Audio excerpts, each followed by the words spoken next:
Hey everyone, Zach Greenwade here at Performance Sport and Spine, and today we're going to go over 4 stretches that you can use for tight hips.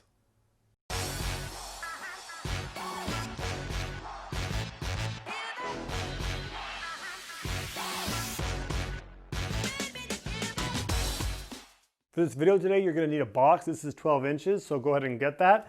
So for our first stretch of the 4, you're going to put your leg up on the box, and we're going to stretch the anterior hip. So in this tall position, you want to squeeze your glute and make sure you stretch, and you want to feel that tension in the anterior hip and the thigh.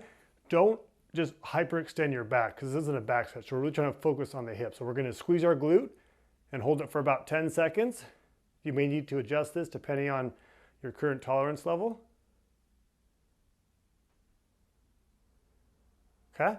Next, we'll do the posterior hip. So you're going to take that box, keep your legs straight, and we're going to reach down and try to stretch, and you're going to feel that tension on the hip and the posterior hamstring. Hold that for about 10 seconds.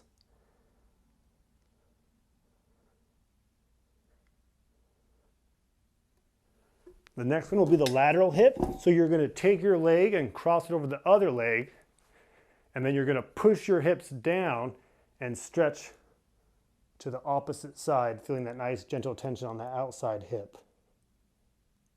Now, if you don't feel it, you're going to need to push farther into the opposite side and then stretch more to the opposite.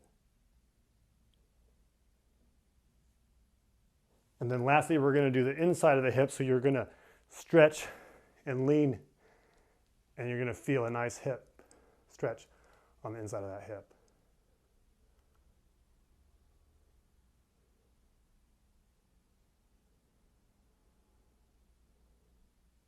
All right, that's it for today. We hope this helps address any hip tightness that you may be feeling.